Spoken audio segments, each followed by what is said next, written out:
Сегодня у нас продолжение учений, весенних учений. И я хотел бы поприветствовать всех тех, кто сегодня слушает эти учения. Я надеюсь, что все мои братья и сестры в Дхарме, монахи и монахини, все вы пребываете в добром здравии.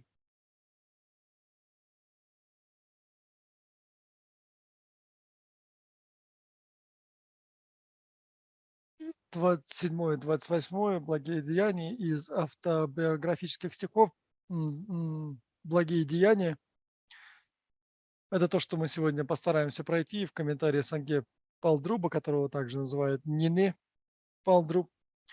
Если посмотреть в структуру, которую он приводит в своем комментарии, здесь эти стихи находятся в отрывке, который повествует о том, как практиковать путь личности с великими способностями. Он состоит из трех частей: намерение, пробуждение бодхичитты, действие, медитация на двух видах бодхичитты и как обучаться обетам двух обетов Бодхичитты. Мы здесь говорим о третьем разделе, в нем 7 подразделов. Мы обсудили первое, то, как он тренировался в 6 совершенствах, и переходим ко второму разделу, как он тренировался в очищении своего собственного ума.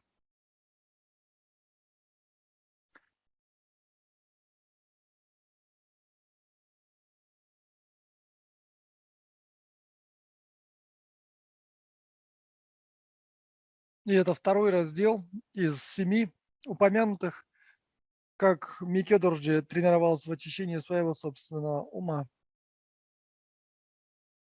В коренные строфы приводятся здесь, вы можете их видеть на экране. Покуда вы держитесь за свой необузданный ум, вы не сможете усмирять умы существ, которые на вас полагаются, чтобы взрастить накопление и очистить своих учеников. Я посвятил себя сути собрания, накопления и очищению своего ума. И это также я считаю одним из своих благих деяний. Я надеюсь, вам всем хорошо слышно и видно. Его стишество, по всей видимости, проверяет сейчас, спрашивает у помощников качество связи.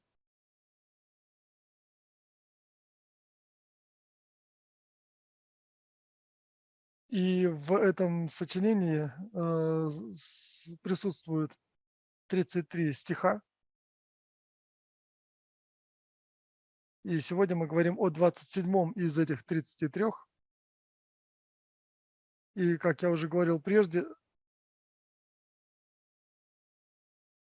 мы уже говорили об этом 27-м благом деянии, но если посмотреть на него с точки зрения комментария Санге Палдруба, то Санге Палдруб говорит следующее: с давних времен и до наших дней в нашем обществе, в человеческом обществе, большинство тех великих, о которых говорят, что они непревзойденны в том, чтобы заставить других служить драгоценностям и привести беззащитных к счастью, в том, чтобы привести существ к добродетели, все должны уметь распознавать противоположность добродетели, недобродетель.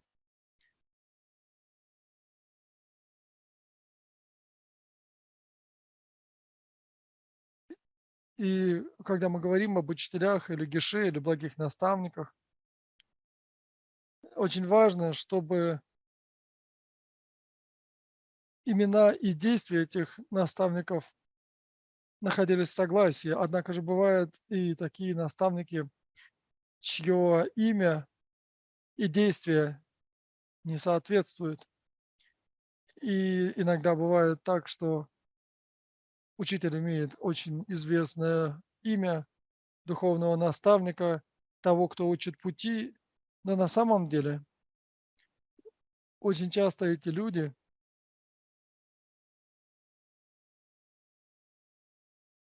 вместо того, чтобы устанавливать их на добродетельном пути, они не могут даже определить для самих себя, что является добродетелью, а что является недобродетелью. и поэтому это является для них большим недостатком.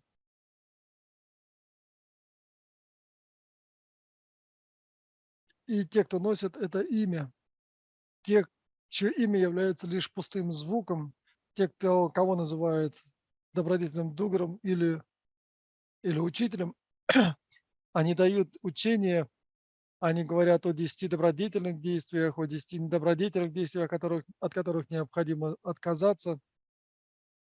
Они видят, как люди проявляют пред ними веру и почтение и желают лишь обрести все большую мирскую славу и богатство. И после того, как они обрели эту известность,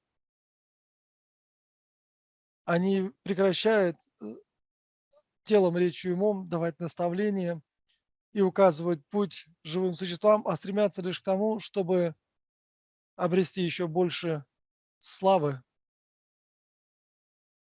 И о чем же это говорит? Это говорит о том, что эти учителя сами не знают, что является добродетелью, а что является не недобродетелью.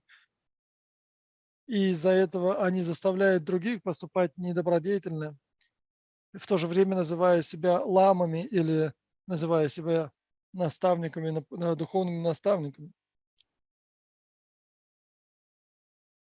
И это происходит, как уже говорилось, из-за того, что они сами не видят свои пороки и недостатки как недостатки. И из-за этого они заставляют других живых существ, других людей совершать недобродетельные действия. Мьодорджи считал, что те,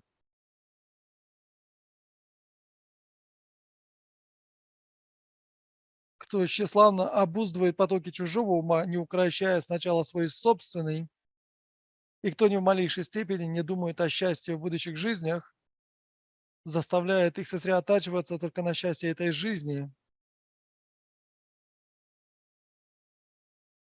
И поэтому Микедорджи говорил о том, что прежде чем мы обуздываем чужие умы, необходимо постараться обуздать свой собственный ум, иначе мы не сможем принести пользу другим живым существам. Точно так же Микедорджи говорил о том, что такие учителя, ложные учителя, они не думают о благе других жизней. Они думают лишь о благе этой жизни.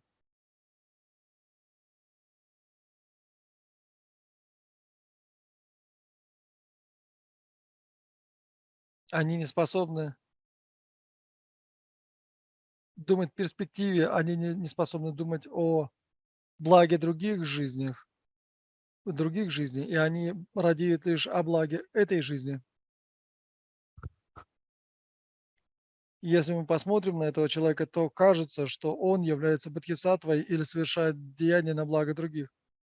Однако же, так как он радеет лишь о благе этой жизни, то и действия на благо других, которые он совершает, они являются лишь кажущимися деяниями бодхисаттвы, на самом деле не будучи таковыми. И это подобно тому, как человек, как прокаженный, обучает садхане Гаруды. И для него это только способ истощать себя. И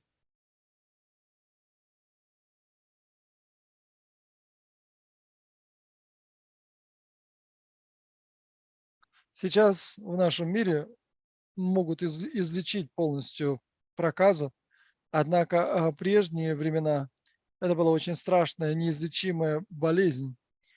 И из-за этого люди изгоняли или а, изолировали от общества такого больного. Это была очень страшная, очень плохая болезнь. И в тибетской традиции, тибетской медицинской традиции утверждалось о том, что проказа является болезнью нагов.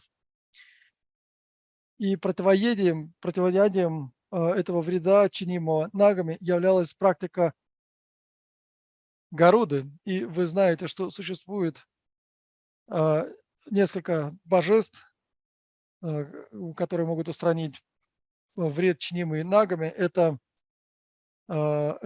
так называемые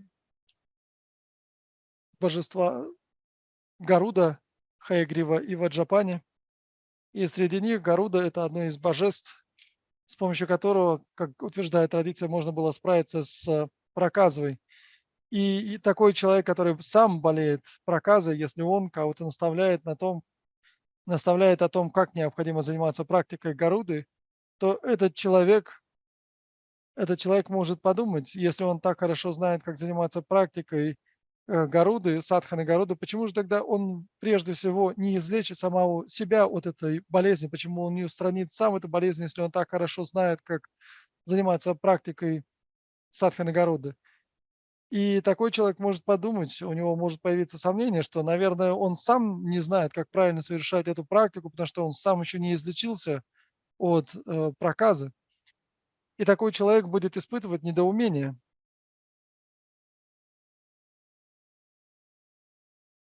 В глубине его ума могут появиться такие сомнения. И точно так же и с этим бодхисаттвой.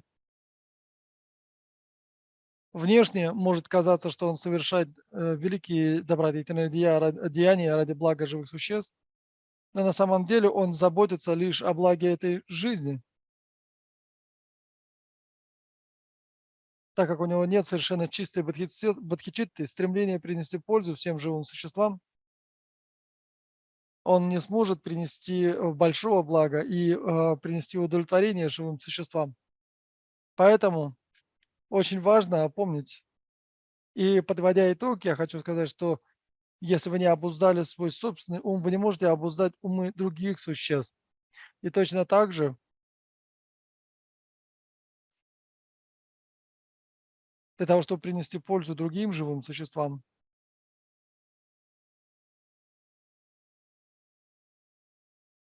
чтобы принести им большую пользу, если вы также желаете заниматься искренне практикой дхармы, необходимо думать о следующих жизнях. И Микёдурджи, видя этот важный ключевой момент, ради бесконечного количества живых существ дал наставление, каким образом можно обуздать умы бесконечного количества живых существ. Он говорил о ключевых моментах, он знал эти ключевые моменты. И это очень ясно видно, совершенно очевидно из его деяний. Другие люди очень часто не знают этих ключевых моментов того, что необходимо отвергнуть, а что необходимо принять. И из-за этого они не могут дать и верные указания своим ученикам. Они произносят очень много слов, но эти слова не имеют, в них отсутствуют эти ключевые моменты, и поэтому такие наставления не приносят пользу живым существам. Если мы э, и существуют методы или наставления по очищению потоков бесконечных существ от омрачений, а также чрезвычайно тонкие советы по одному пункту, который является советом для всех, одно противоядие, которое при его применении действует на всех, и одно омрачение, которое, отбрасывая, блокирует все.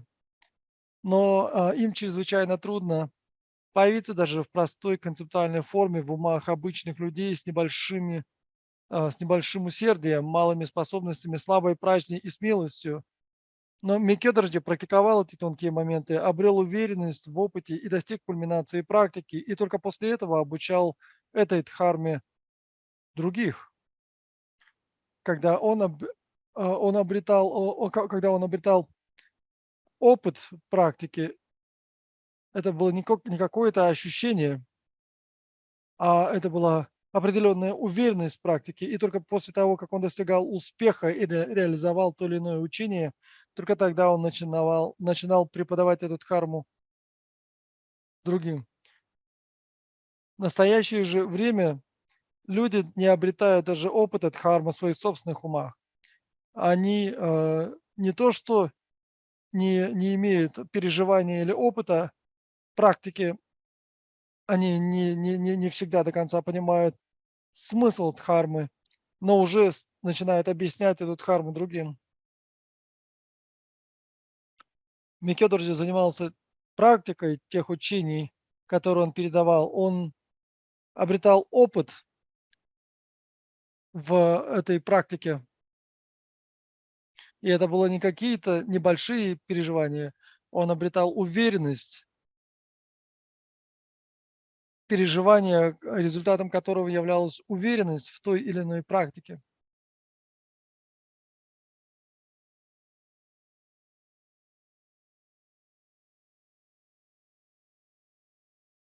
В настоящее же время некоторые из учителей, они не имеют ни опыта, ни знания учений и не могут даже предположить, насколько хорошо они сами знают учение, и они не имеют глубокого понимания дхармы.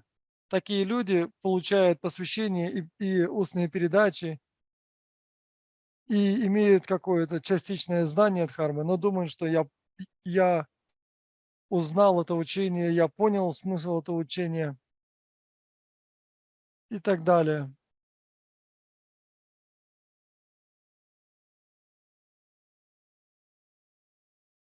И очень часто они бахвалятся, они говорят, я иду в это место, чтобы давать зимние учения, я собираюсь сдать летние учения, я отправляюсь, чтобы отправить всех в ретрит,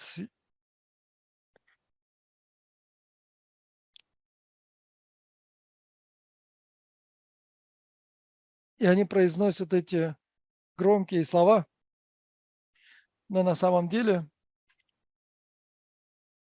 они не обрели ни переживания, ни уверенности в дхарме, и у них нет ни полного понимания дхармы. У них нет даже частичного понимания, и они получили посвящение, они получили передачи. И что такое посвящение и передача, когда учитель произносит определенные слова, и они думают, что после того, как они услышали и получили эти посвящения, они понимают смысл дхармы и удовлетворяются этим. И затем они начинают бахвалиться и путешествовать по разным местам, давая наставления дхарме. И в первую очередь они заботятся о том, сколько дхармы они преподают, сколько учеников получают, и насколько увеличивается подношение и почтение к ним.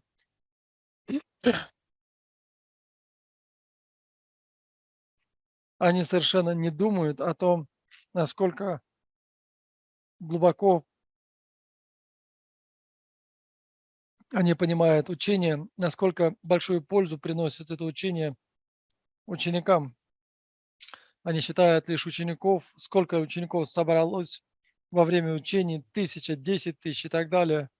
И затем они начинают бахвалиться, когда они дают посвящение, когда они дают наставления, они начинают подсчитывать, сколько подношений им сделали, как много почтения пред ними проявили. И все это нехорошо. Учитель должен рассматривать ученика, должен стремиться к тому, чтобы ум учеников трансформировался. Он не должен заботиться о подношениях и почтении. Его должно заботить, насколько ученик хорошо понял дхарму, как это преобразовало его ум, насколько ум ученика смешался с дхармой.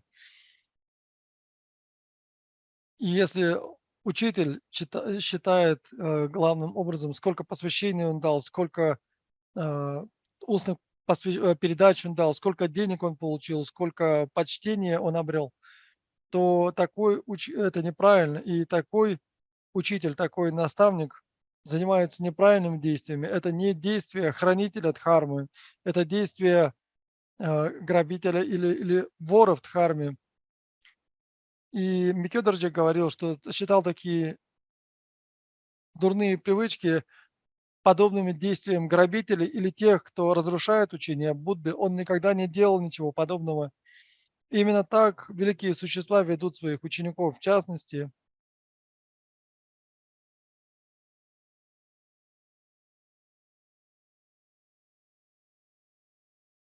как я уже говорил, святые существа сперва обуздывают свои собственные умы, а затем они пытаются сделать так, чтобы умы учеников соединились с Дхармой.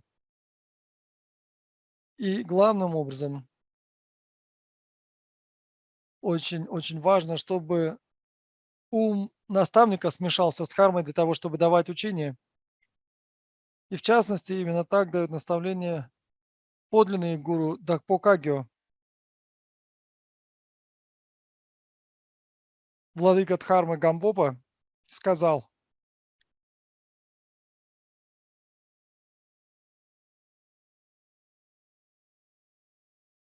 давайте я сперва произнесу слова, которые были сказаны Гамбопой, а затем дам объяснений.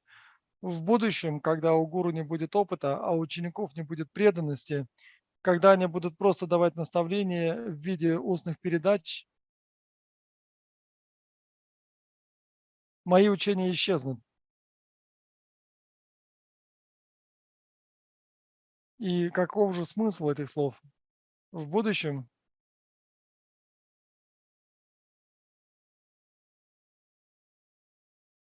будут происходить такие события,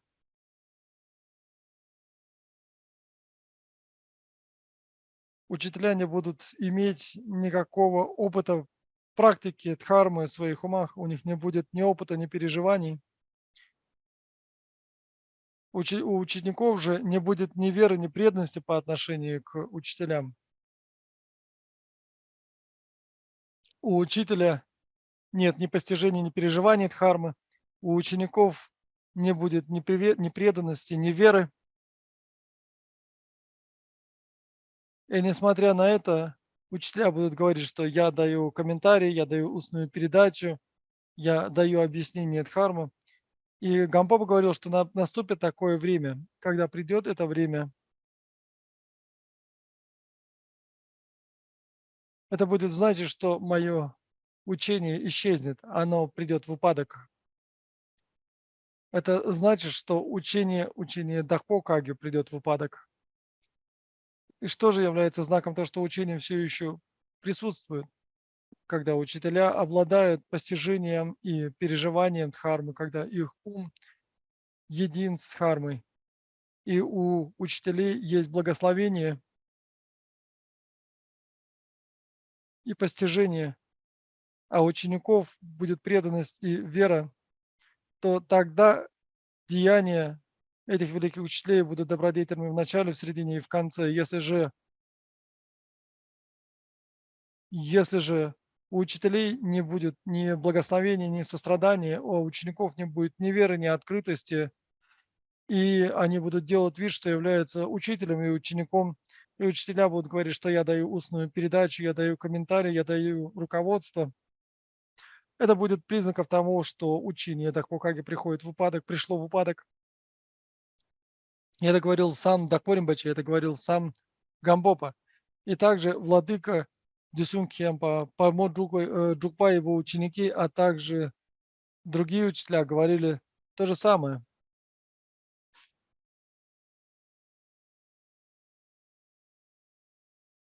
Я никогда... И Гоцампа говорил, Гоцампа и духовные сыны говорили, такие великие учителя, как Джуптоп Ургемпа, Гялва Янгомпа и прочие, они говорили, что я никогда никого не учил ни единому слову дхарму, практикой которой я не занимался и в которой не обрел опыта. Это то, о чем говорил Гоцамба.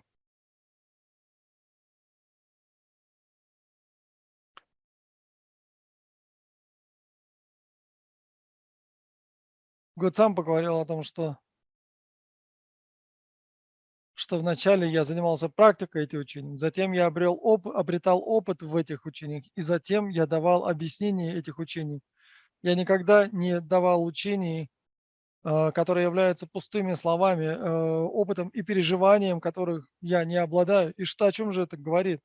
Это говорит о том, что те учения, которые давал этот учитель, они являлись учениями опыта, они никогда не являлись сухими объяснениями. И все то, что он объяснял, это было его переживание собственного, испытанного на собственном опыте. Он никогда не давал учений, которые были не связаны с духовным опытом.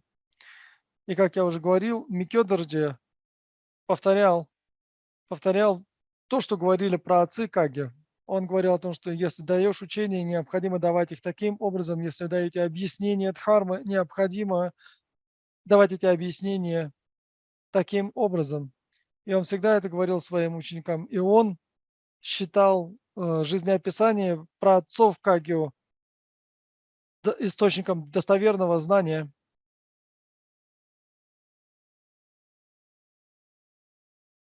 Он сам практиковал ту самую дхарму, которая обучал учеников, очень дорожа ею.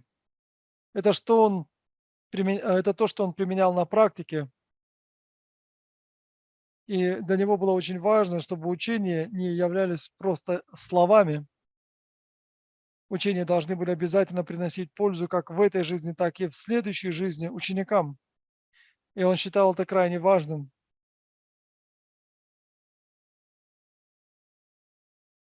И поэтому Кармапа прежде всего занимался сам практикой дхармы.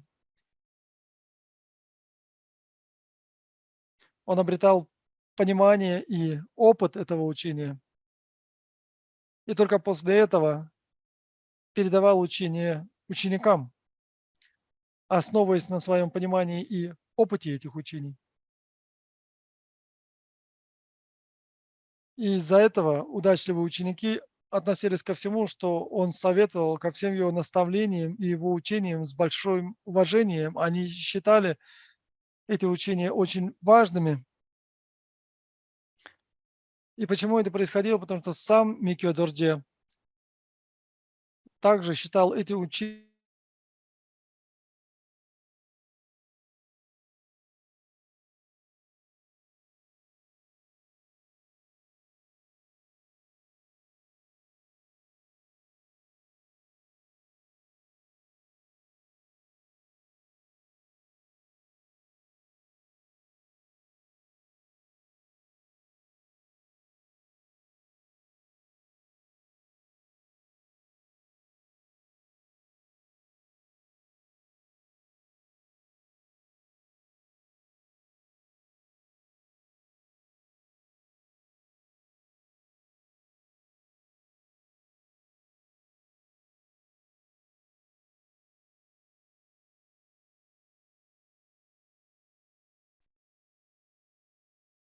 и для самого Кармапы. Это было очень важно, и он не только давал наставления, но и сам занимался практикой накопления очищения, и он совершал простирание, а также подношение мандала. И взирая на его практику, мы видим, что его практика была превосходной и отличалась от других.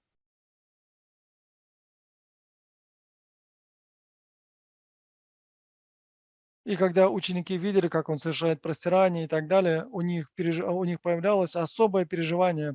Когда они видели, как он проявляет почтение перед тремя драгоценностями, у них возникали особые ощущения, и они думали, что вот именно так необходимо заниматься практикой, именно так необходимо совершать простирание, подношение мандала и прочее.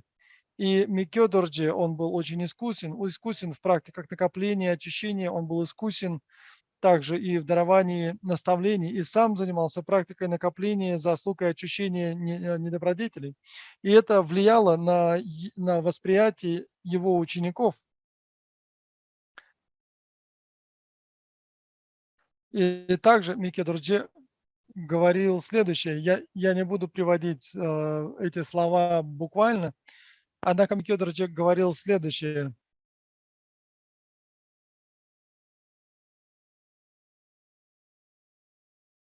Гуру должен переносить свои заботы об укрощении недугов учеников даже во сны. И даже когда учитель спит ночью, он должен думать даже во сне, беспокоиться о том, как же необходимо обуздать недуги и пороки умов учеников. Он должен нести на себе такую заботу, такую ответственность. Если вместо этого он просто беспокоится о том, что люди, которые доверились ему, переживают в этой жизни хорошее или плохое, если они заботятся лишь о том, чтобы они были счастливы и не испытывали трудности только этой жизни, то это не является настоящим деянием учителя ради блага учеников. Если учитель заботится лишь о том, чтобы ученики были счастливы и не испытывали трудности, то с этим справится даже мирской лидер. И родители тоже очень беспокоятся о своих детях, желая, чтобы они обрели счастье в этой жизни. И если ученики не могут довериться ламе без лукавства и обмана и посвятить себя, думая, что я твой прислужник, а ты мой наставник или лидер, прося о постоянном прибежище и прося учителя быть проводником, даже если они собирают подношения размером с гору меры и просят всю дхарму 3 колесниц, в этом нет никакой пользы. И почему это так? Потому что учитель должен заботиться не о благе этой жизни, не думать о том, что как его ученикам обрести пропитание и одежду. Он должен заботиться о том, чтобы они могли обуздать свой собственный ум. И такие заботы, мирские заботы, это заботы мирских лидеров. Они не являются, они не должны быть тем, что беспокоит ум учителя, потому что он должен думать о том, каким образом практика его учеников может стать противоядием сенсорического бытия, каким образом они должны усердствовать для того, чтобы обрести благо в следующих жизнях. И это его ответственность, это его долг. Ученики же со своей стороны должны быть свободны от лукавства и обмана. Они должны совершенно искренне уверять свой ум учителю. И они должны думать, если не я, то кто же это сделает? И учитель, если не вы, то кто даст мне наставление и так далее. Они должны воспринимать своего учителя как абсолютное прибежище тем, кто будет руководить ими в Бордо, кто будет вести их по состоянию между этой и следующей жизнью. И это они должны читать твоего учителя тем, кому они обращают все свои молитвы, устремления и чаяния в этой и в следующих жизнях. Без этого ученики не являются настоящими учениками учителя, даже если они подносят подношение размером с гору, меру, если они получили все учения 3 колесниц до последнего слова, они получили все посвящения и все устные наставления от этого учителя, все эти действия не принесут пользы.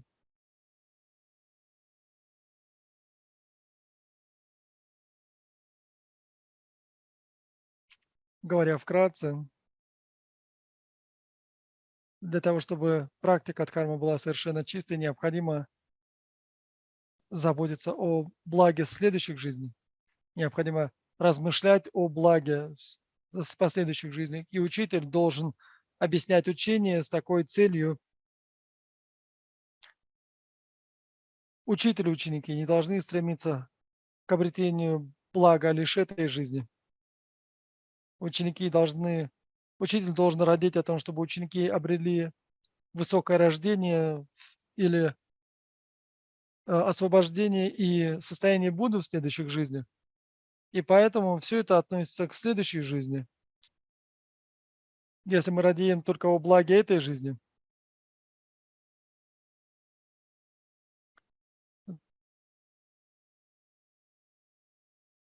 то мы не будем думать о достижении состояния всеведения или состояния Будды. Нас будет лишь заботить благо этой жизни, и мы не будем думать о свободах и благах, связанных с человеческим перерождением. Мы не будем думать о том, как мы можем их использовать. И без таких помыслов очень трудно добиться настоящей искренней практики дхармы.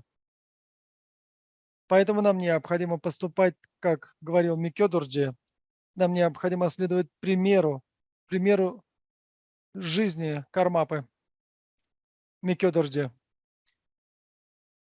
Нам необходимо смотреть, как он занимался практикой учения тела Рамичи ума, как он избавился от лукавства и обмана, как он избавился от мирских дхарм. И это происходило у него совершенно естественным образом. Он усмирил тягу к чувственным удовольствиям, не проявлял небрежности, никогда не допускал 8 мыслей, 8 мирских дхарм в свой ум, естественным образом прекращал всякое коварство, обман, шарлатанство, никогда не учил ничему ложному и неверные дхармы, признавал, что ошибки есть ошибки и быстро осознавался в них, быстро раскаивался в них. Например, Микё Доржи он был очень прямой человек, его характер, видимо, был таким, и в одном из его сочинений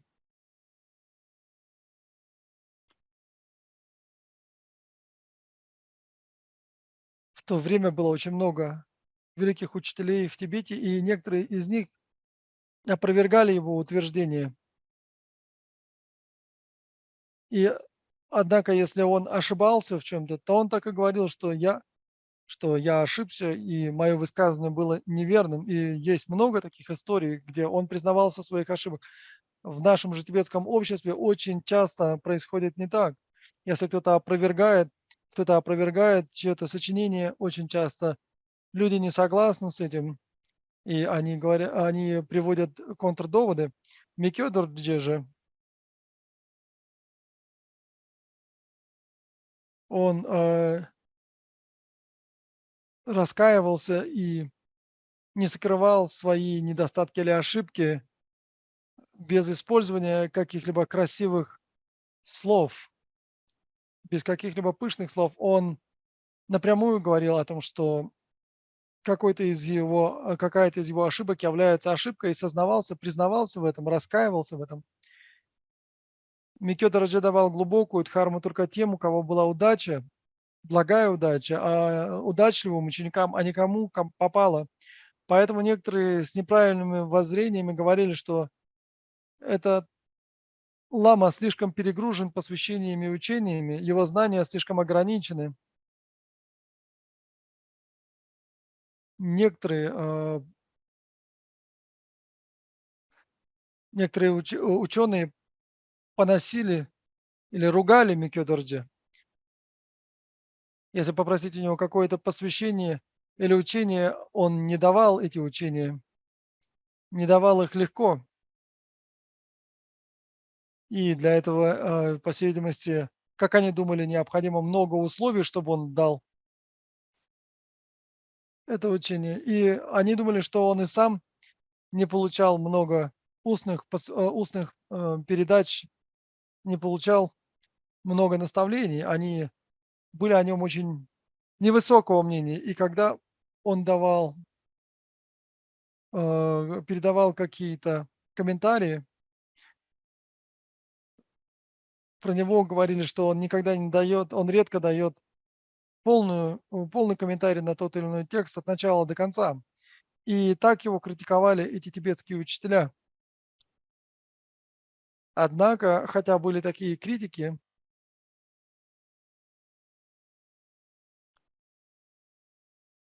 по всей видимости, они не обладали удачей. Те же, кто обладал удачей, они воспринимали лишь часть его жизни как пример или всего лишь одно слово, слово как побуждение, побуждающее желание освободиться от сансары. Они порождали даже небольшие примеры из его биографии или слова его сочинений, порождали в их веру в три драгоценности и побуждали их тщательно выбирать, что делать с кармическими причинами и следствиями, тренироваться в бодхичитте, тренироваться в уровнях и путях. И по этой причине Микёдорджи на самом деле, его деяние было очень полезно для учеников, являлось примером для учеников. И он использовал свою собственную жизнь для того, чтобы искусно вести учеников к учению так, чтобы в конечном итоге они смогли достичь полного пробуждения. И иногда у меня возникает такая мысль, что нет более искусного метода для того, чтобы вести учеников, чем тот метод, который представил Кармапа Микедурджи.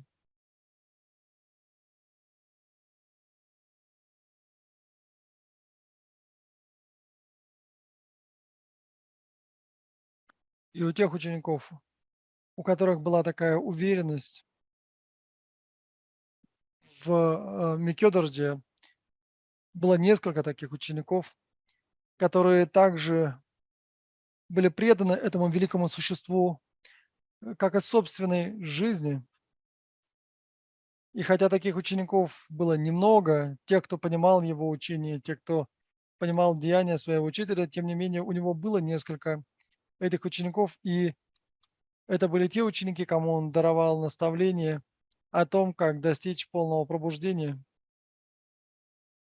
о том, как достичь состояния всеведения.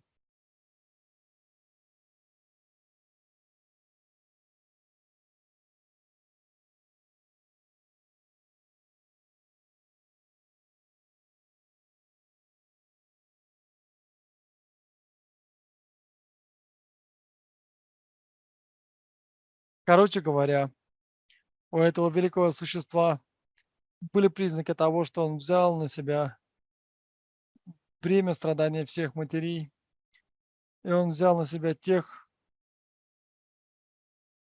кто возлагал на него свои надежды в дхарме и материальных вещах, и он был в состоянии защитить их.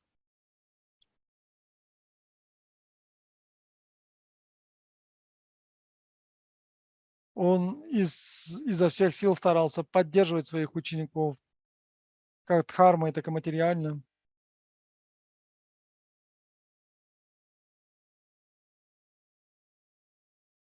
И, по всей видимости, некоторые из учеников надеялись на него в материальном отношении.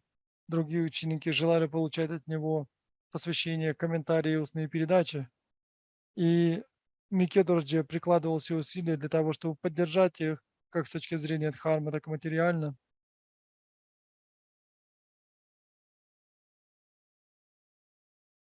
И это было очевидно, когда он ложился спать ночью и когда он что-то делал, что бы он ни совершал. Всегда было видно, у учеников возникало ощущение, что он совершает все эти действия ради блага живых существ. Тем, кому необходима была дхарма, он даровал дхарму, тем, кому необходимы были материальные блага, он давал материальные вещи. В частности, когда были люди, которые притворялись, что ищут дхарму, но вместо этого стремились к мирской славе, независимо от того, сколько подношений или служений они совершали, независимо от того, сколько дхармы они изучали, независимо от того, сколько в изучении и практике, по их словам, они сделали, он учил только тому, что нужно, чтобы смягчить этих живых существ. Эти люди думали, что я получил от Кармаба Толиного учения, они начинали бахвалиться перед другими людьми. Они говорили это, что я получал те или иные учения от самого Кармапы.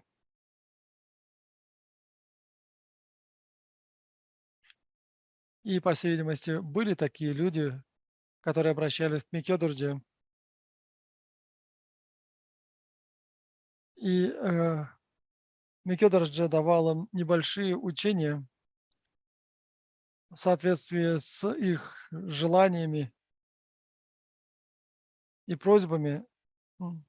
Но все эти учения были предназначены для того, чтобы обуздать их умы, для того, чтобы принести им пользу. И он думал, он говорил о том, что если я сломаю свои собственные и чужие корни добродетели и помогу им растратить свою собственную жизнь, это, это также будет большим злодеянием для них. И поэтому Микедорджи он не совершал бесполезных действий, которые требовали много времени, но не приносили бы большой пользы. И поэтому тем людям, у которых были нечистые помыслы и действия, он не даровал им много учений, не уделял им излишне много внимания. Но с теми, кто стремился к дхарме от всего сердца или чьи способности можно было пробудить, он проводил время, беседуя и шутя с ними. Видя, что человек способен стать хорошим практикующим дхарму, что он является подходящим сосудом, учеником, подходящим сосудом, Микё Дороджи проявлял к ним очень много внимания, очень ценил их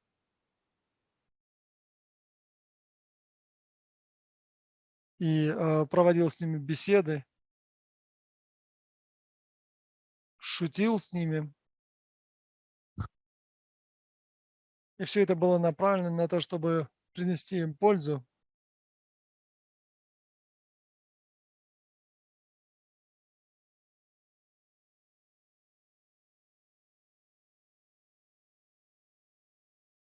И таким образом, проводя с ними время, беседуя и шутя с ними, он пытался очистить их неподатливую природу. Он старался сделать их умы лучше и проявлял усердие в этом.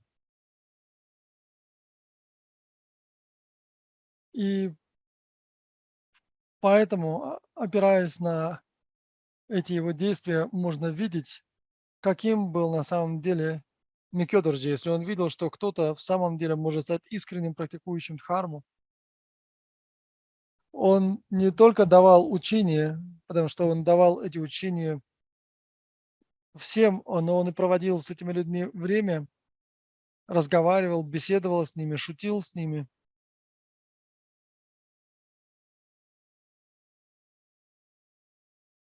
Если же он видел, что человек не обладает искренним стремлением к практике дхармы, а желает лишь славы, желает лишь известности вследствие того, что он получал посвящение, комментарии или устные передачи от Кармапы, то таким людям Кармапа знал об этих намерениях, так как он был очень, очень умным человеком, и он не тратил много времени на таких людей, потому что он видел, чего они желают, он видел их стремления. И на этом заканчивается объяснение 27 стиха, мы переходим к 28 стиху. Сейчас вы видите его на своих экранах.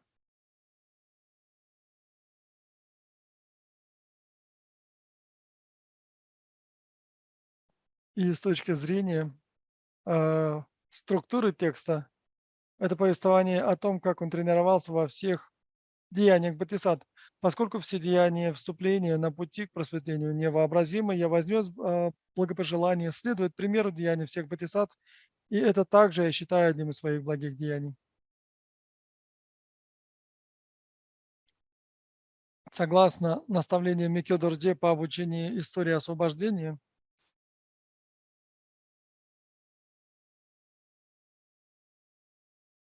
это повествование о том, как Микё Дордзе занимался всеми деяниями Бодхисаттвы.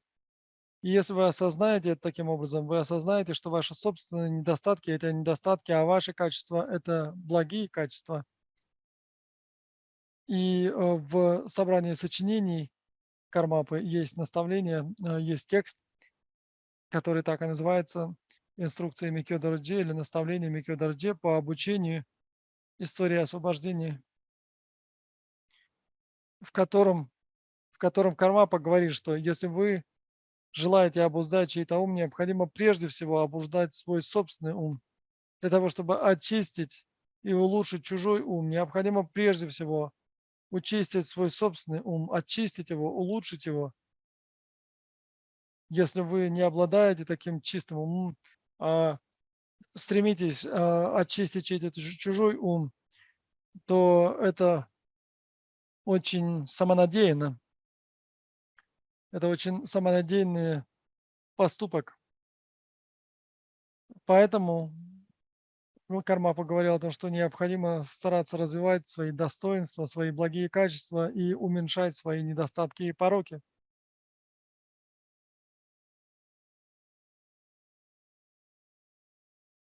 И нам необходимо посмотреть внутрь себя на свой собственный ум и осознать, что ваши собственные недостатки – это недостатки, а ваши качества – это благие качества. Даже если у вас немного таких благих качеств, очень важно знать об этих качествах и стараться их развивать. Затем необходимо делать все возможное, чтобы избавиться от недостатков, достичь качеств. И мы также делаем то же самое для наших матерей и живых существ. Но мы видим недостатки других как недостатки и испытываем тщеславие, что у нас есть качества. И с этой целью мы говорим о недостатках других и бахвалимся своими качествами. Если бывает так, что мы видим лишь недостатки других и не видим свои собственные недостатки,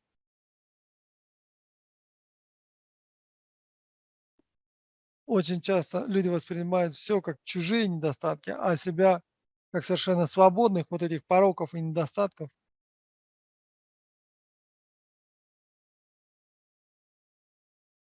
И нам кажется, что все неправы и все совершают ошибки, и одни мы всегда правы и не совершаем ошибок. И когда мы видим недостатки, мы воспринимаем их как недостатки. Нам кажется, что в нас же присутствуют лишь благие качества и достоинства. И такой подход, такое отношение очень опасно. Почему? Потому что мы все время будем критиковать других, будем видеть их недостатки, будем давать им наставления, что не надо так поступать таким образом, необходимо избавиться от того или иного порока или недостатка. Но мы сами будем преисполнены гордыни и не будем видеть свои собственные недостатки.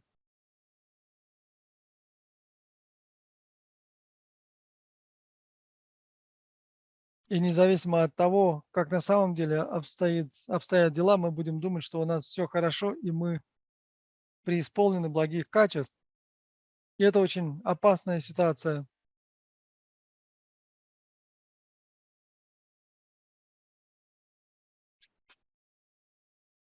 И в частности, мы не понимаем, как без сомнений действуют великие бодхисаттвы, если мы, приносящие пользу существам, и возможно, что мы критикуем такого бодхисаттву, не понимая, что это бодхисаттва, потому что бодхисаттвы без какой-либо надежды и страха вершат деяния на благо живых существ. Некоторые из этих деяний могут, так сказать, не вместиться в наше сознание, они выходят за пределы нашего понимания. Из-за этого в нас могут появиться ложные воззрения относительно бодхисаттвы. Если у нас появятся такие ложные воззрения, то они уничтожат все те добродетельные действия, которые мы совершали прежде, и также их результаты. Если мы оскорбляем и поносим бодхисаттв, если мы ругаем бодхисаттв, если мы критикуем бодхисаттв, то это крайне опасно, потому что мы не понимаем их настоящих устремлений. И до тех пор, пока мы не обретем ясновидение, знание умов других, пока мы не обретем ясновидение телепатии, мы не способны будем приносить настоящую пользу другим живым существам.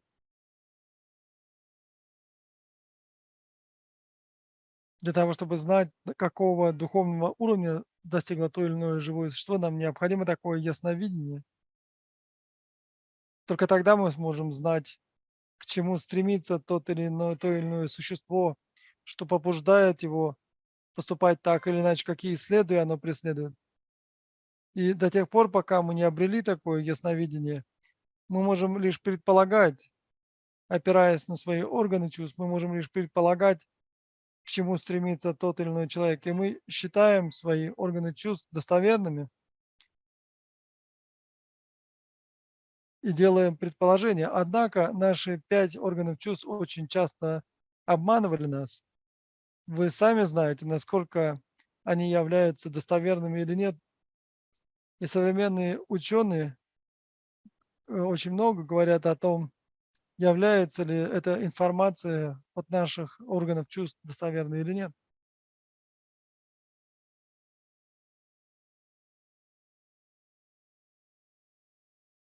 И поэтому, как я уже говорил, до тех пор, пока мы не обретем такое ясновидение, знающее умы других, мы не должны судить о поступках других. Мы не должны быть привязаны к критике и восприятию недостатков других.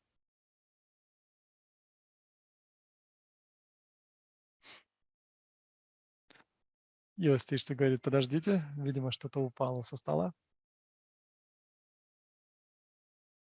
И поэтому, независимо от того, искушены ли мы в способах бодисат приносить пользу живым существам или нет, живые существа являются неиссякаемым источником благих качеств.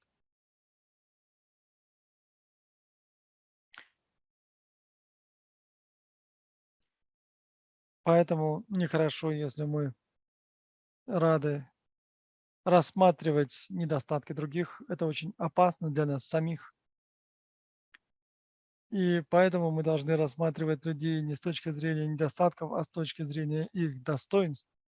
Мы должны изыскивать и видеть достоинства этих людей, потому что очень легко видеть недостатки. Свои же недостатки видеть трудно. Поэтому нам необходимо чаще задумываться о том, каковы наши собственные недостатки и пороки, что из них проистекает. И поэтому нам необходимо больше уделять внимание своим собственным недостаткам и благим качествам других. Очень легко видеть недостатки других.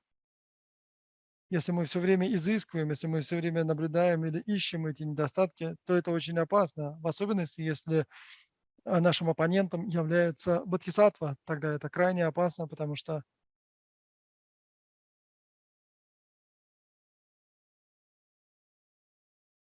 бодхисаттв мы не всегда можем понять деяния бодхисаттв. Все живые существа обладают семенем Будды, и поэтому, если мы проявляем по отношению к ним почтение, мы накапливаем заслуги. И бодхисаттвы совершают ради блага живых существ без каких-либо сомнений, без надежды и страха. Они приносят им благо, они совершают деяния на благо живых существ, потому что видят важность этих живых существ. Они понимают, что они бесценны. И иногда, конечно же, бывает, что бодхисаттвы могут быть неискусны в каких-то методах, потому что не все бодхисаттвы находятся на высоких уровнях и путях. Бывают и бодхисаттвы, которые не искусны в методах деяний. Некоторые могут не обладать достаточной мудростью, и так как такой бодхисаттва является человеком, эти бодхисаттвы тоже могут допускать ошибки, такое может быть. Однако, если мы посмотрим, сравним их с живыми существами, если мы посмотрим вообще на простого человека, мы видим, что этот человек обладает как недостатками, так и пороками. Бодхисаттва же стремится к благу бесконечного, огромного количества живых существ. И эти бодхисаттвы стремятся к тому, чтобы принести пользу беззащитным живым существам, и поэтому их деяния крайне важны.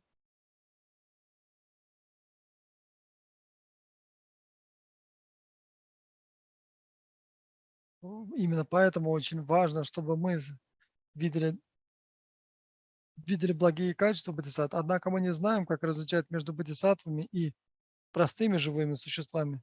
Поэтому лучше всего, если мы стараемся видеть благие качества и достоинства живых существ. Также в тексте, который называется «Сотни кратких инструкций или наставлений Микёдорджи», автором которых является Микёдорджи, сказано: «Не говорите о мирских недостатках, таких как инвалидность или недостатках дхармы, такие как нарушение дисциплины. То есть нельзя говорить о том, что у кого-то нет глаза, или у кого-то некрасивое лицо, или у кого-то недостает каких-то членов тела. Нельзя называть этого человека одноногим, калекой, слепым и так далее.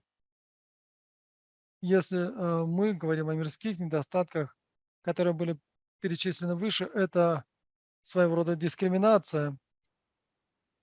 Это будет огорчать этих людей. И с точки зрения дхармы, также, если мы говорим о том, что ты нарушитель вина, нарушитель моральной дисциплины монахов, предписаний, монашеских предписаний и так далее, если мы видим чей-то недостаток и из-за этого критикуем кого-то, это также недостойное действие.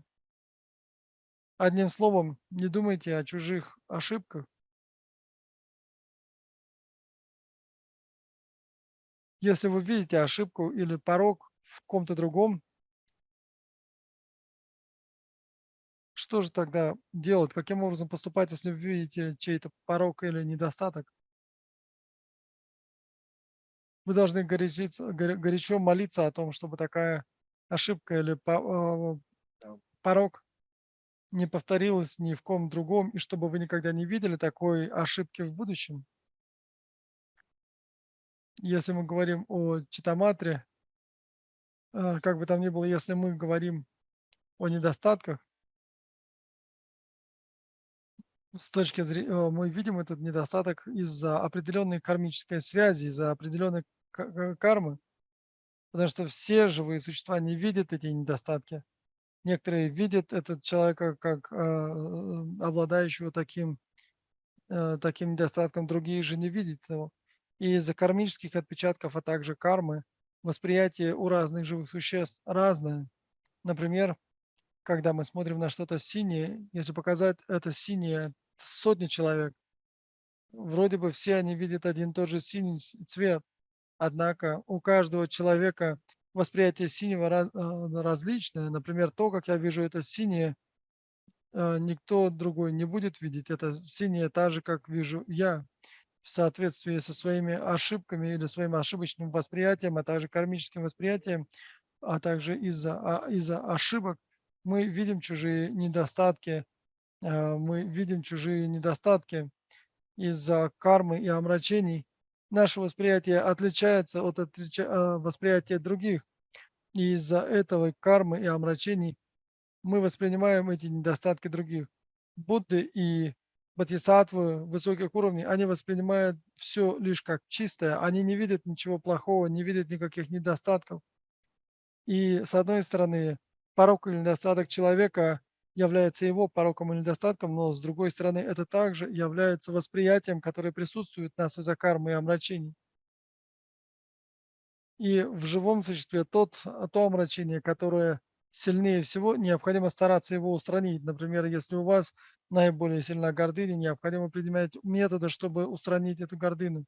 Когда вы получаете наставление от учителя, необходимо задать ему вопрос, как справляться с этим наиболее сильным омрачением. Нельзя прятать от него этот недостаток или порок. Например, если вы думаете, что нехорошо, если учитель узнает о том, что у меня очень большая или сильная гордыня, учитель же, в свою очередь, должен стремиться к тому, чтобы дать ученику наставление относительно противоядия тому или иному омрачению. И, например, если привести пример, каким образом необходимо заниматься практикой дхармы, оно должно быть подобно введению боевых действий. Для того, чтобы воевать, нам необходимо вооружение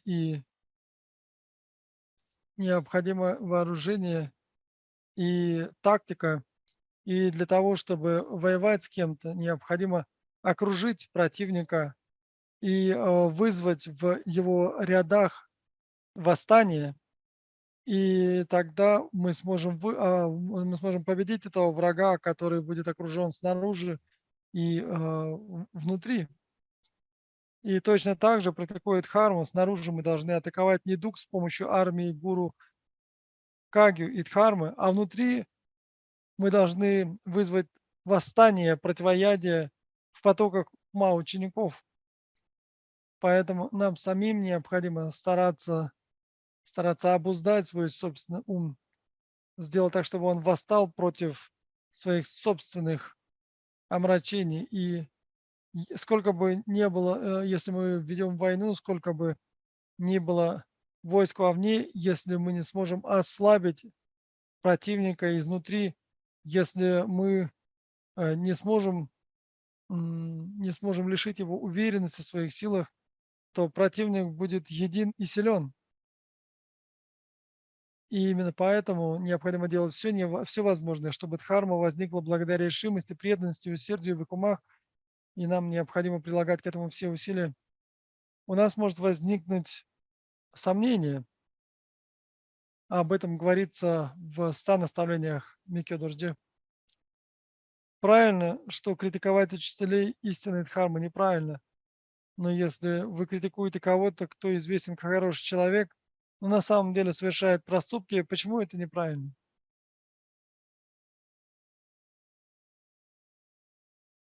И, как говорилось прежде, неправильно, если мы называем чьи-то недостатки, которые не являются таковыми, которые не являются недостатками, как недостатки. Однако, если человек в самом деле совершает проступки и обладает пороками, является ли неверным критика такого человека? Почему это неправильно? И они говорят, что в этом нет ничего плохого. Но Кармапа говорит, что это не обязательно так. Когда вы критикуете кого-то, кто считается хорошим человеком, за совершение проступков, например, если мы возьмем человека с точки зрения тех недобродетелей, которые он совершает, это недостатки, и люди могут подумать, что мы можем критиковать этого человека. Однако необходимо помнить, что в потоке ума такого человека есть и хорошая карма. Поэтому, критикуя человека, вы критикуете добродетельные качества в его уме. Это похоже на то, как вы разрушаете статую Будду, сделанную из глины, вы совершаете проступок, разрушая несоставную кайф Будды. И хотя человек совершил какой-то проступок, если мы видим его совершенно негативно, то это тоже неприемлемо, это тоже неправильно. Почему это так? Потому что если мы ругаем какого-то человека, нам кажется, что он совершенно недобродетельный, что он очень плохой человек. И из-за этого нам мы воспринимаем и те благие качества, которые есть в потоке этого человека. Мы теряем к ним почтение, и даже плохие люди совершают добродетельные действия.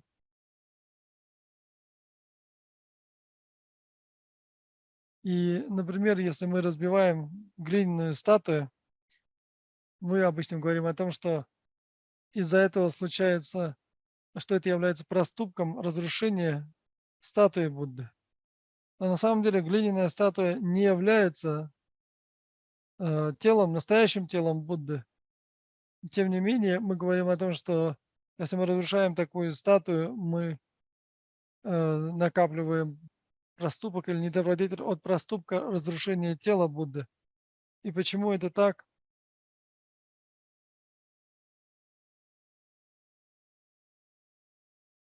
Потому что тогда мы совершаем проступок разрушения несоставной кайи Будды, и поэтому это действие порицается, и поэтому говорится о том, что нельзя таким образом поступать. В мире, когда хороший человек совершает ужасно плохой поступок, он может принести пользу живым существам. А когда ужасный человек совершает чудесный добрый поступок, это может стать кармой Мары, разрушающей учение Будды.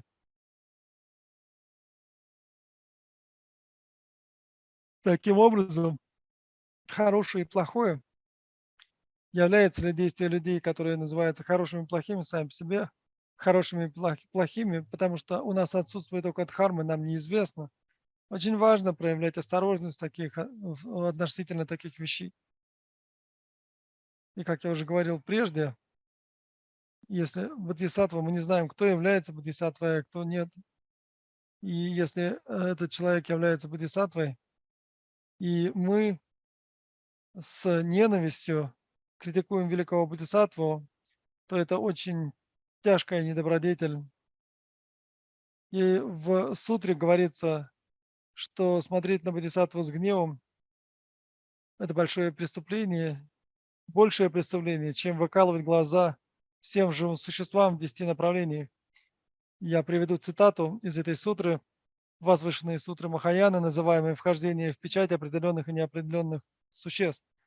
И здесь говорится, что по сравнению с сыном и дочерью знатного рода, которые выкололи глаза всем живым существам в мирах 10 сторон света, сын или дочь знатного рода, разгневанный и злонамеренно взглянувшие на Бодхисаттву, произвели бы неизмеримо большее злодеяние. Поэтому, если мы не знаем, среди кого, даже среди муравьев и кошек и подобного есть бодхисаттвы, мы никогда не можем смотреть на кого-либо с точки зрения его недостатков. Даже если мы не можем установить добродетельную связь через веру, мы должны воздерживаться от таких суждений, потому что если мы рассматриваем кого-то с точки зрения его проступков, у нас возникает гнев и привязанность и так далее. И это нехорошо. Духовный друг Нирсурпа сказал, я думаю, что эти строки необходимо запомнить и держать в своем уме. И он сказал, в наши дни все говорят, что у них закончилась дхарма для практики и просят всю дхарму, которую только могут, получая все, что могут. Они не думают, я приобрел опыт в этом учении и не обрел еще опыта в том учении. Среди них я никогда не видел никого, кто в то же время грустно говорил, я иду за прибежищем, извините, говорил, произнося слова, я принимаю прибежище в 3 драгоценностях, и в то же время этот человек не критикует Кемпу, учителей, Санху и так далее. Эти люди очень часто получают учение, но не думают, это учение я практиковал, а это учение я еще не практиковал. И они думают, что когда во время посвящения учитель касается их головы сосудом, этого достаточно. Но сколько бы ни ставили, сколько бы ни касались вашей головы сосудом, вам не принесет это большую пользу без искренней практики.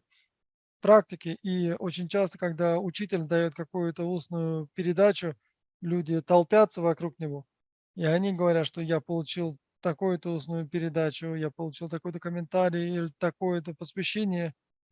Но на самом деле все это бесполезно, потому что необходимо заниматься практикой этих учений, но мало кто думает в этом ключе.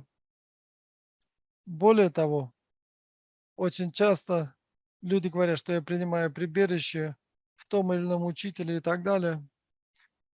Они произносят такие слова, но на самом деле нет ни одного человека, практически ни одного человека, который произносит «я принимаю прибежище в этом или том учителе», и в то же время они критикуют этих же учителей, Кимпо, Санху и так далее, у кого они просят прибежище. И если мы посмотрим на этот пример, мы понимаем, должны понять, что эти ядовитые уста сами вергнут нас в ад. Если бы кто-то заботился об этом человеке, они вложили бы, они бы наложили на эти уста замок, а ключ отдали бы кому-то другому и открыли бы его только тогда, когда нам необходимо принимать пищу и пить. Потому что если не открыть эти уста, этот замок, мы не сможем поесть. И только на это время стоило бы открывать эти уста, а в остальное время держать их закрытыми, дабы избежать этого порока критики других. И об этом говорил Неусурпа.